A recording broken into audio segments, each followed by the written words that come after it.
The world has changed. Weather is getting more extreme.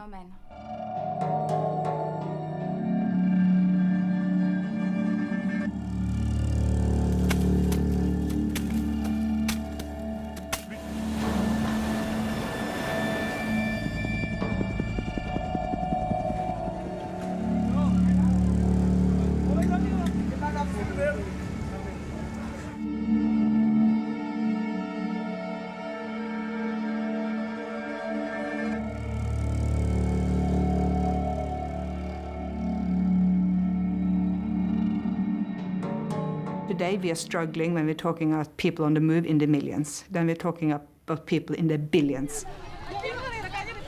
Drought, floods, hurricanes, vast areas are being devastated by environmental catastrophe.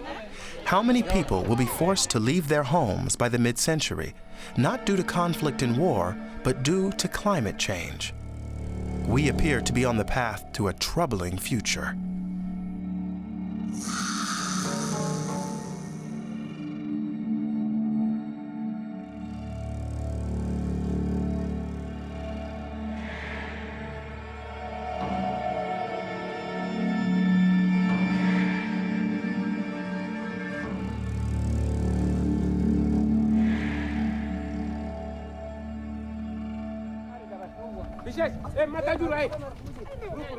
From the Sahel region to Southeast Asia, from the Pacific to the Caribbean, some people are fleeing rising waters, others drought. The world's population began to soar about 200 years ago. Soon it will top 10 billion. Greenhouse gases are rising apace. The resulting warming of the Earth's atmosphere is wreaking havoc on the climate. Humankind, which is responsible for this warming, is becoming its victim. More and more people are forced to leave their homes. Inequality is being exacerbated by climate change. Wealthy, industrialized nations are polluting our air, while the main victims live in the global south, for example, in Indonesia. Pantai Bahagia, which means happy beach, lies on the Indian Ocean. Due to rising seas and heavy rainfall, the village is sinking into the sea. The flooding continues even now during dry season.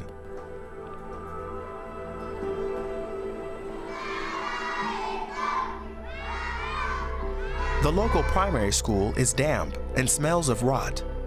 Parents say conditions are intolerable, and more than half the children have been taken out of school.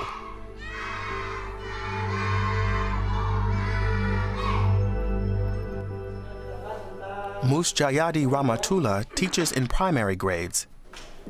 He attended this school himself and is determined to persevere. His classroom flooded for the first time in 2013. Conditions here are very, very difficult for us. We often have to send the children home. When the classrooms flood, the children sit with their legs in water. Regular instruction has become impossible. The children are falling behind. Within the next 5 or 6 years, Ramatullah believes the school will be submerged.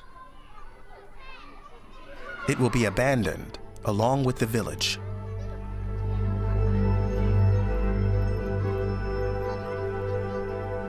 What will it look like here 3 decades from now, in the year 2050? Well, but at that time, there will be the most extreme conditions of the weather forward, with our 17,000 islands, a lot of coast, and that will be eaten up by the sea. So life will not be the same as here. There's a lot of illnesses, there will be plagues, and the economic growth of the whole world will be disturbed by horizontal strife, one against the other, because fighting for food, water, maybe air also. That will be the very sad picture in 2050. For the Indonesian special envoy, the catastrophic impact of unchecked climate change is the biggest challenge facing humankind today. 10 years ago, the topic was barely on the radar.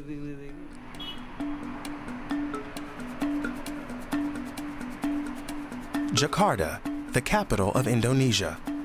With some 10 million residents, it's the largest city in Southeast Asia.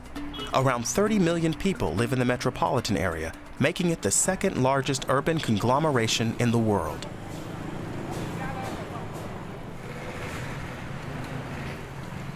The fish markets are located in North Jakarta. The scent of the ocean lies in the air, mixing with the odors of the city.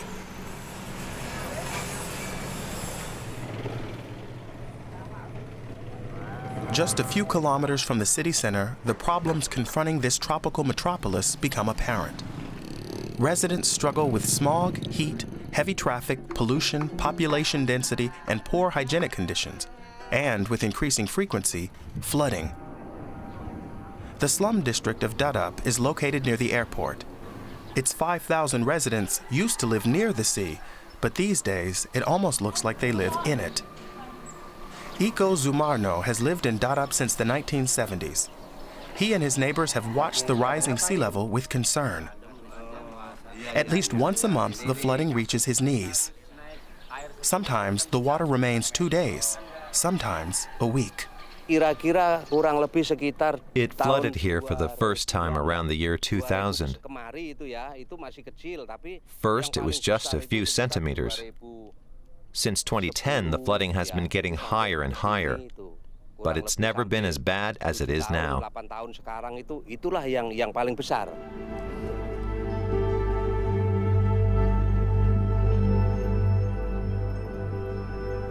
In Jakarta, the districts closest to the coast face the biggest problems. Poor neighborhoods like Dadap will be among the first to need complete relocation. The slums most at risk are situated along a wide corridor that snakes through the city, says urban planner Marco Kusuma Vijaya. The floods are not only about the coastal areas. The floods actually happen also upstreams in the city center of Jakarta, very near from my office. Kusuma Vijaya is director of the Rujak Center for Urban Studies, which searches for solutions for climate-related problems. Right now, their focus is the depletion of groundwater from the area. The declining water table has even more serious consequences than rising sea levels. It's causing the ground to sink, and large parts of the city with it. Mungkin maksudnya yang mereka mau tuh yang lebih khusus untuk. On the Bay of Jakarta, the sea level rises at between 4 to 6 millimeters per year, but worse is that the land of Jakarta is subsiding by 3 to 20 centimeters. In February 2013, nearly half of Jakarta was underwater. Scenes like this are likely to become increasingly common. Ocean levels continue to rise, the land is collapsing, and heavy rains are becoming more frequent. About 1/3 of Jakarta is currently below sea level. Environmental problems are causing a growing number of people to flee the city, but most want to remain or have no other choice. In an effort to protect the capital, the government has begun building a seawall.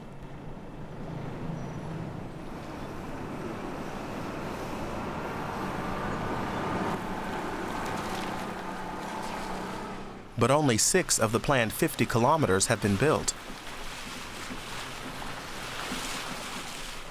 And even there, water is finding its way through. It's becoming clear that everything located directly on the water will one day fall victim to it, like this mosque. The bad thing is actually most of the poor neighborhoods will be flooded because the rich neighborhood have raised themselves, but exactly because they raised their ground, so the water that come to their ground will actually flow into the surrounding poorer neighborhood.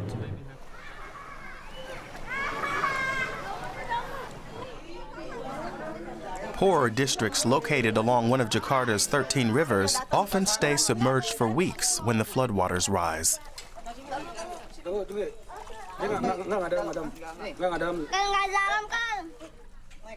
Areas near the Chiliwung River are most at risk, like this low-income district by the Chiliwung tributary Tongkol, situated just 400 meters from the ocean. The drivers, housekeepers, fishermen, construction workers, and such that live here all face climate change-related risks.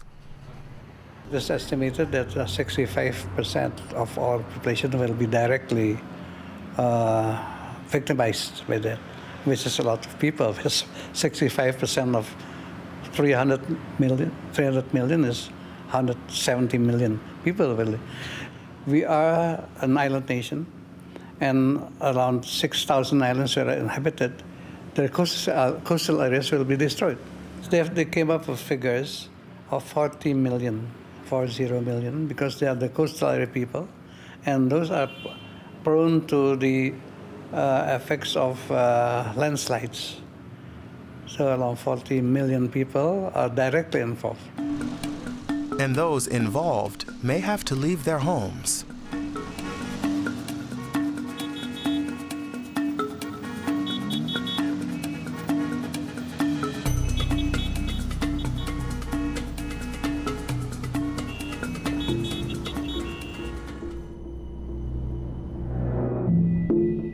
Indonesia is prone to a variety of natural disasters, from cyclones to mudslides, flooding to drought. But there is one place that is at risk of all of these, the island of Java. And it's here that one of the world's most densely populated areas is located, Jakarta.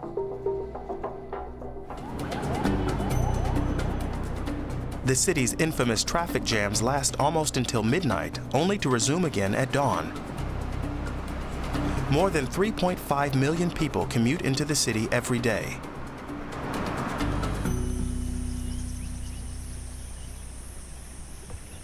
Just 100 kilometers southeast, the bustle of Jakarta is a distant memory. Cianjur district is situated at the foot of two inactive volcanoes. It's one of Java's most fertile farming regions.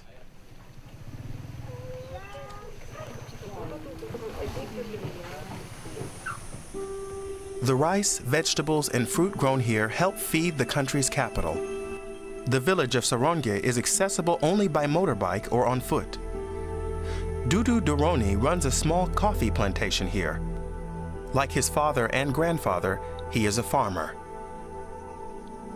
Coffee used to be a safe crop choice. It fetched a better price than vegetables and was hardier than rice. But that's changing.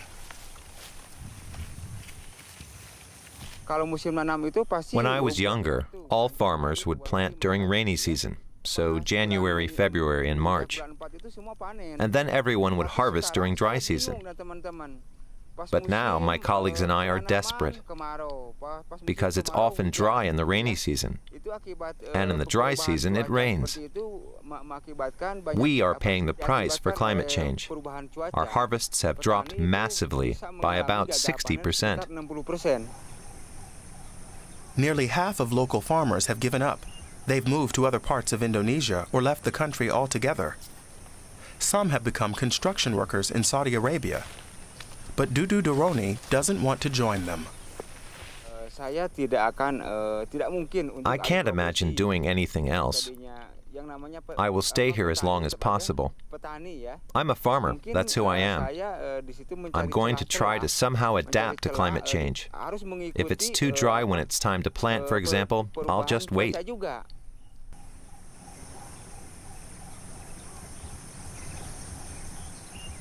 These mountainous regions don't just supply food to the cities, their forests also help store rainwater. But extreme weather conditions are growing increasingly common here.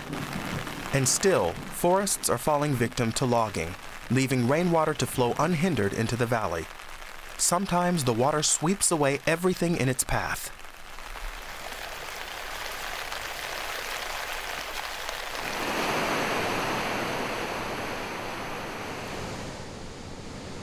Mudslides have had fatal consequences. These images date from 2017 and 2018.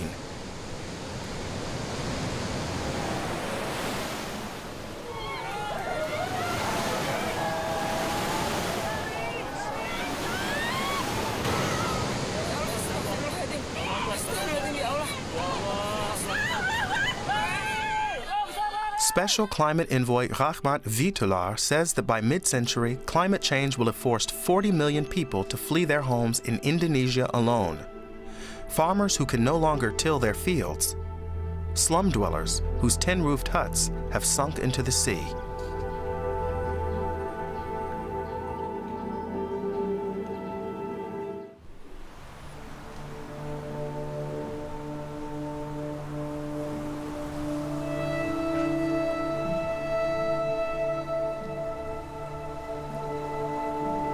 Most experts agree that it's the world's coldest regions that have become the cauldron for climate change. These are the Arctic, the Antarctic, Alaska, and much of the permafrost of Russia.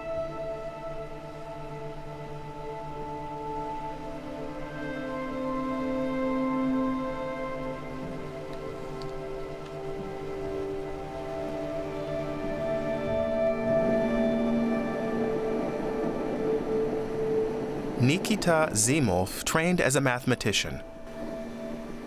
But his father Sergei's lifelong commitment inspired Nikita to change course. Now, like his father, he has dedicated his life to preserving Russia's permafrost. He's come to the Kolyma River in northeastern Siberia, an 8-hour flight from Moscow, to gather evidence that the permafrost is vanishing. The ground has warmed up to 3 degrees Celsius, causing the top layer of the ice to melt. One side effect is that more and more rare fossils are surfacing.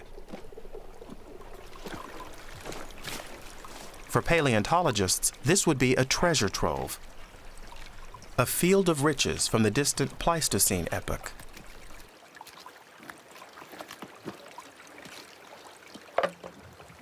So it's a piece of the mama's leg.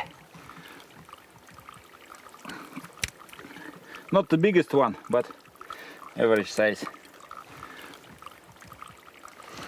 Plenty. So here was, in the Pleistocene, the ecosystem here was huge. And on every square kilometer roamed one mammoth. And it was for 40,000 years. And on average here, on each square kilometer, now lay around 600 skeletons. So every once in a while they are.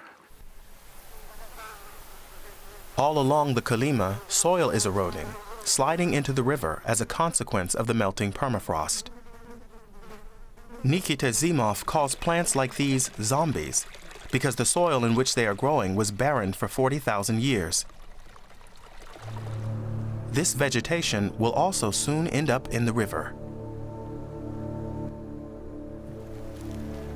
The changes taking place here could soon be a reality across wide expanses of Russia.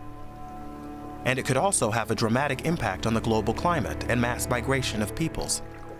For there is an immense amount of biomass still trapped within the permafrost.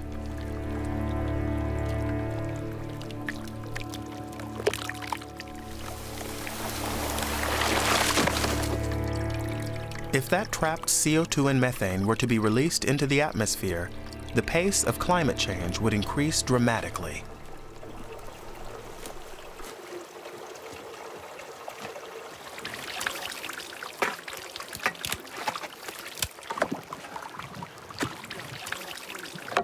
So these are roots of grasses, which grew here maybe around 40,000 years ago. And the problem is that it's a huge storage of carbon. And take all these little roots and put them on the one side of the balance. And on the other side of the balance, put all the above ground vegetation of the planet. So basically all trees and shrubs of the planet. You will see that these tiny little roots weight more. And if permafrost will start to degrade everywhere, all this will become available for microbes to eat. And they will very soon convert into greenhouse gases, CO2 or methane.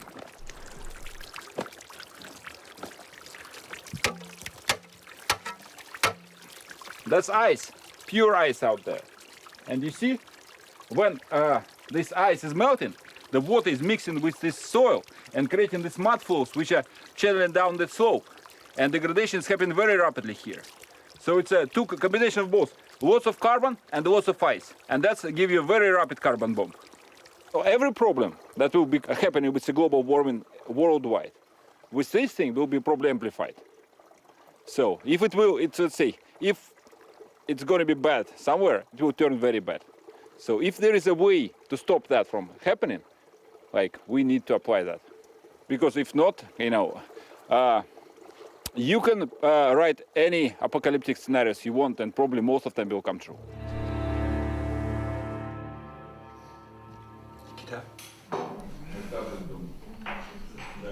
It's breakfast time in Nikita Zimov's guest house.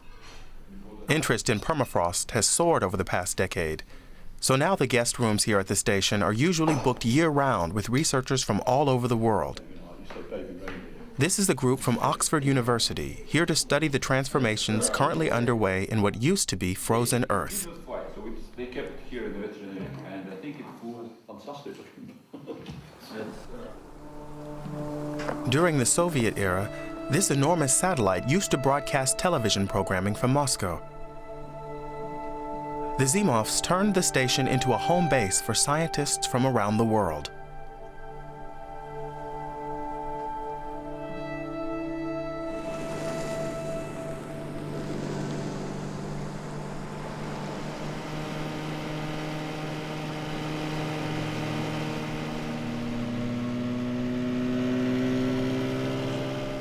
Yeah. Well, so The data that has been collected in Siberia and across Russia's Far East are alarming.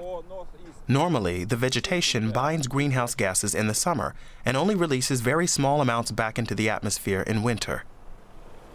So out here you can see the monitor, which is the Los Gatos ecology.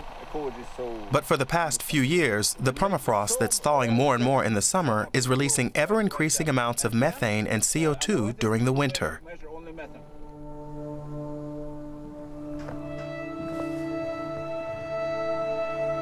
At the moment, the biosphere is acting as a, well, could we say, as a friend, as a moderate brake on climate change. So about 40% of the carbon dioxide we emit is being absorbed by the biosphere, and that's acting to slow down climate change. If that wasn't happening, climate change would be even faster than it is. But one of the big concerns we have as Earth system scientists is understanding how long will the biosphere keep acting as a brake, and is there a danger that at some time in the future this brake will turn into an accelerator. Scientists from all over are turning their attention to the permafrost and its potential impact on climate change. This group of researchers from Prague is being hosted by the Institute of Applied Ecology of the North in the Republic of Sakha. The researchers have just returned from a crater that is carved into the permafrost. These soil samples are a gift to the Institute. In return, the researchers hope to obtain permission to exhibit some of their spectacular finds in a museum at home: remains of a mammoth and the mummified remains of an extinct horse from the Pleistocene epoch.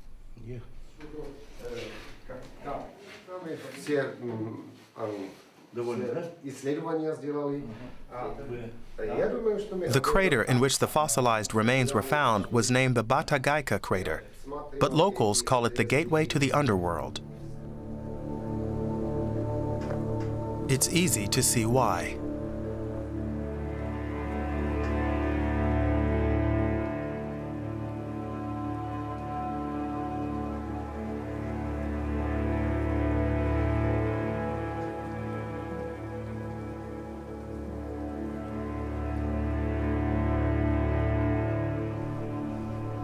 In the 1960s, a small section of forest was cleared to make way for a new road. The permafrost, originally beneath the trees, began eroding. At first, the hole was just a few meters deep. On average, the mega crater is between 40 and 60 meters deep, and in some places it's 100 meters deep. It's 1.5 kilometers long and about 1 kilometer wide right now. But it's hard to determine exactly how wide it is because it's expanding so quickly. These kinds of catastrophic events could become increasingly common, and not just in residential areas, but anywhere in the wilderness, wherever there are pipelines and natural gas facilities. Our entire infrastructure could be impacted. Most of the cities in Siberia and in Russia's Far East could be affected, about 25 million people in all. How big would the impact be if all the world's permafrost were to melt? So far, there isn't enough cross-regional research to answer that. But there are findings regarding the polar region from the Global Terrestrial Network for Permafrost. In 1996, the permafrost melted to a depth of 45 centimeters in the summer. By 2017, it melted to a depth of 87 centimeters, a nearly 100% increase over just 20 years.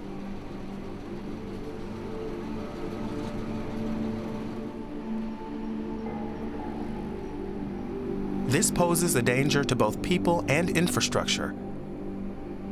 Natural gas and oil pipelines are particularly affected. Greenpeace has estimated that leaks in pipelines caused by thawing soil are leading to about 1% of oil being lost. That oil, some 5 million tons of it each year, seeps into the ground. The residents of the Arctic city of Chersky in the far northeast of Russia are bearing witness to this rapid transformation. Temperatures are rising inexorably. Asphalt on the streets is beginning to buckle. And several buildings are showing signs that the solid ground on which they once stood has begun to sink.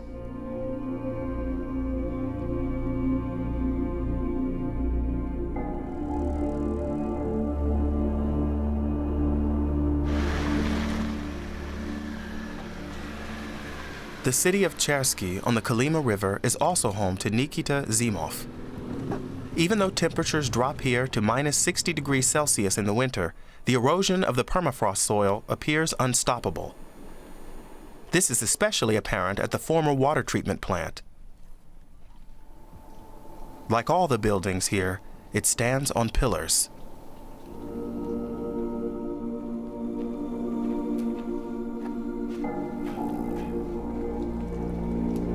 The Earth began to sink here just 2 years ago. Now the crater is already 10 meters deep.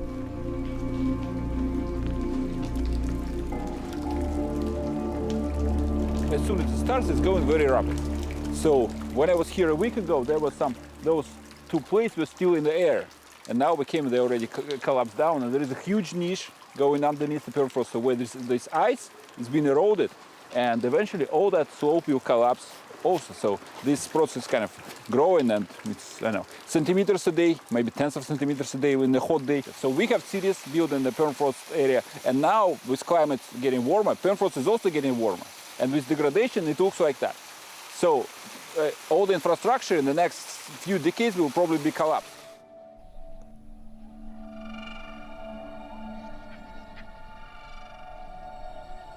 Elsewhere, the heat of the sun is relentless. This is Cameroon in Central Africa.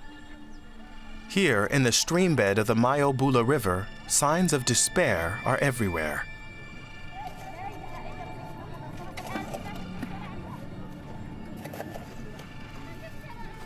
The north of Cameroon receives 2 months of rainfall a year at most, in August and September. During the rest of the year, people must walk far to find water, or dig deep.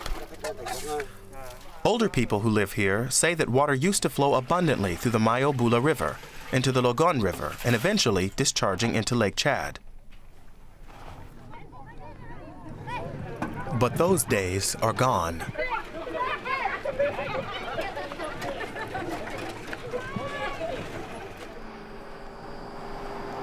Edouard Caldapa works for the Caritas charity organization in the region. His job is to ward off looming humanitarian catastrophes. Access to drinking water is an enormous problem for people and animals here in the far north of Cameroon.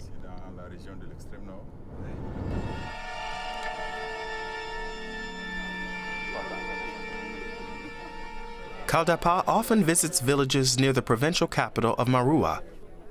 Today, he's in Wuyang, home to many herders. Caldapa has been a social worker for many years and knows the signs of an impending humanitarian catastrophe. In the summer of 2018, the region was on the brink.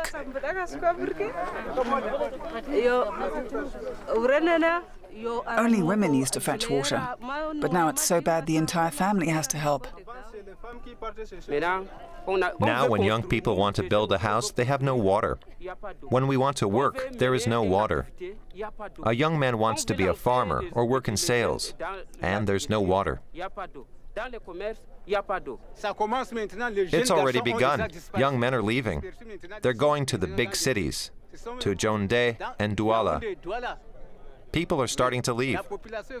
We no longer know how we will be able to manage. The drought is especially hard on people who must find water not just for their families, but also for their livestock. Vagay Grandvu believes he is about 60 years old and has always tended his herds. Now, it's so dry that he and his son Jean-Paul are running out of options. This animal feed was harvested the previous year. By now, it's completely dried out, and there isn't much left. If the next month doesn't bring rain, the Grandvu family fear the worst. If their livestock die, they will be left with nothing.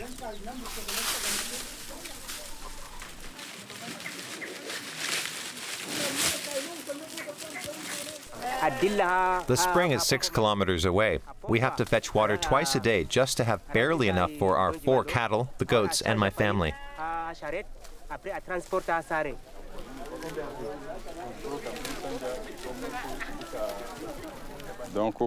Over the past 10-15 years, the situation has grown much worse. That's why young people aren't able to stay in their villages. They're forced to leave to go to the cities. There's no future for them here.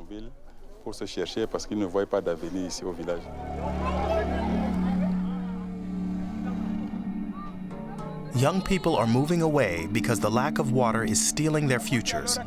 Herders are having to leave for the cities because their livestock died of thirst. Traders, grain farmers, and hunters, people from across northern Cameroon, are leaving their homes. They are climate refugees, a sign of things to come. But climate is hardly ever the only reason behind a decision to migrate. Poverty is often a factor. Fear of terror attacks can also play a role. Most of the people gathered here fled from the Islamist group Boko Haram in neighboring Nigeria. They are now unintentionally contributing to the desperate situation facing local Cameroonians. People stand in line for up to 8 hours to receive a few kilos of food. They wait quietly and patiently despite the brutal heat. There are 200 sacks of millet and corn for 30,000 people. This help is urgently needed, but it's only a drop in the bucket.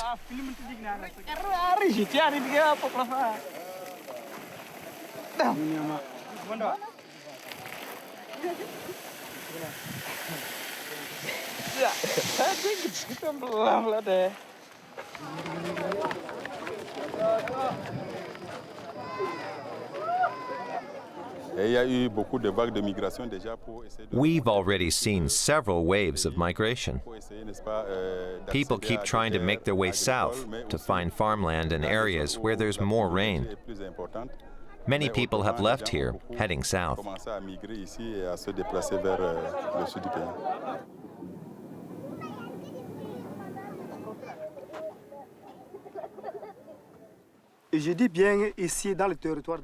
Here in the Mémé region, the rains used to begin in April. Now the rains come in late May, sometimes in early June. In the past, it rained until October.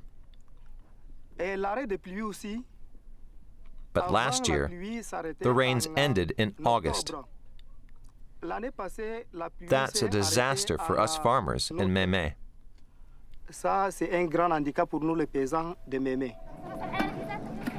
In order to farm properly, soil must remain moist for at least 4 months out of the year. Experts call this the 120-day line.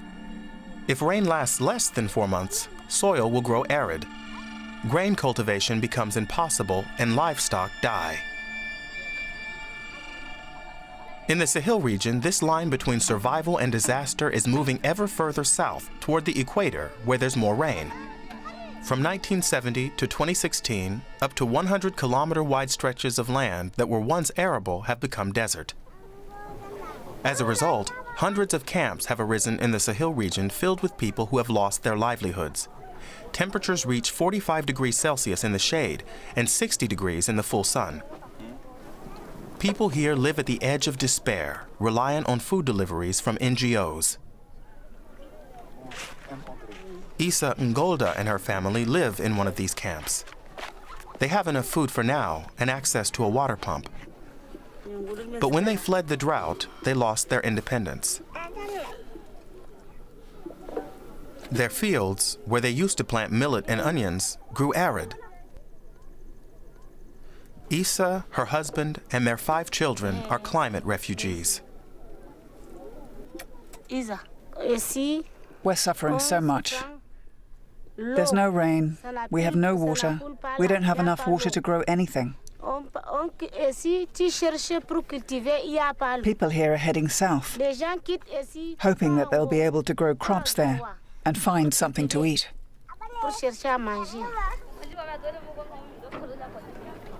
In Southeast Asia, flooding is driving people from their homes. In Africa, it's the devastating drought. Cameroon is suffering, as is neighboring Chad. Lake Chad, which lent its name to the entire region, is the only natural source of water in the area. Researchers from the International Organization for Migration have come to the region surrounding Lake Chad to investigate the connection between climate change and the rise of climate migration.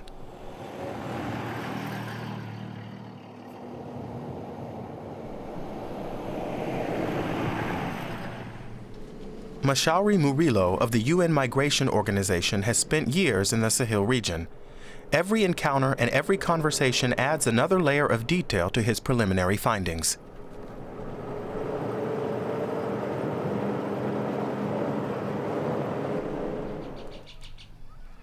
Today, Murillo and his team are visiting a camp for displaced people near Lake Chad. Under the shadow of a nearly barren tree, he speaks with Mohammed Ibrahim, the head of the family. Ibrahim tells Murillo he is a herder. The family suffered a terrible ordeal before finally arriving at Lake Chad. It was heat and lack of water that drove them from their home. Climate change has a huge impact on us herders. If there's no rain, no plants grow. And without green plants to eat, our animals die. So we herders are hit very hard by this.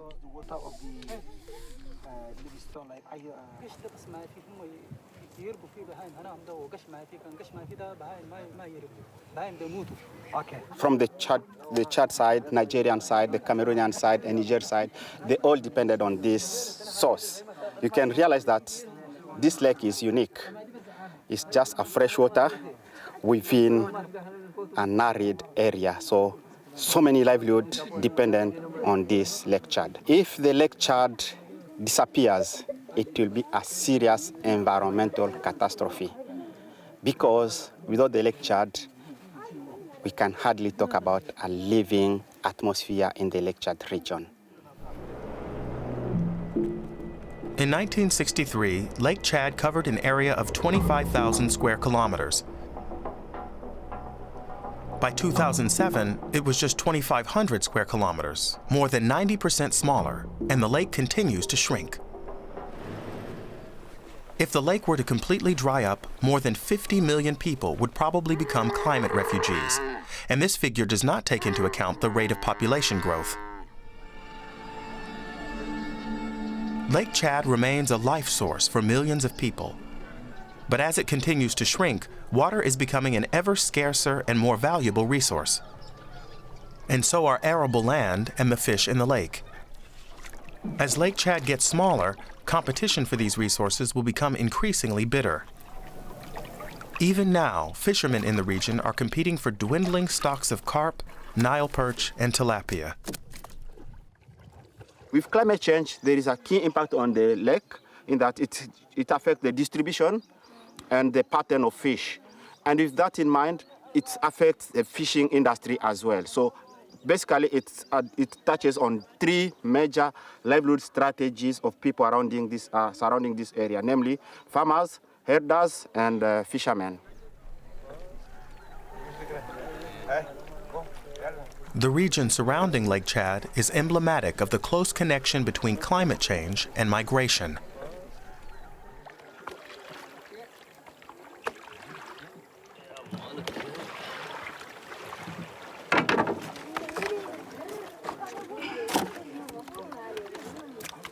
In the past, we had a lot of fish, good fish. We sold them here or over in Nigeria. But now they have problems with terrorists, and here we have no more fish in our lake. From Lake Chad to Indonesia, farmers can no longer rely on predictable seasons for planting and harvesting. The climate has become a threat. There are hurricanes, cyclones, drought, flooding, mudslides, and wildfires, and the melting permafrost could soon exacerbate all of those around the globe. On the American continent, people are fleeing drought in northern Brazil. In the Caribbean and the southern United States, it's hurricanes. In Africa, people are leaving the arid Sahel region. Some will likely head north to Europe. In Spain, Italy, and Greece, people will also flee the rising heat. In Asia, coastal regions are vanishing under rising oceans. People are fleeing to higher ground in river deltas, like Bangladesh. The South Sea Islands will be completely submerged. How many people will have become climate refugees by 2050? We know at the moment that approximately 20 million people are being displaced every year. That's numbers more or less true for the last decade. So we can say that under climate change, population growth, possibly more vulnerable populations, this number is going to grow. If you look today, we know that every year at least 25 million people flee. So if we fast forward 30 years, so that's why I think if you go to the figure 500 million is not a very high estimate. If I had to estimate, I'd say maybe a fifth or a quarter of the world's population will be forced to migrate. So that's about 2 to 3 billion people.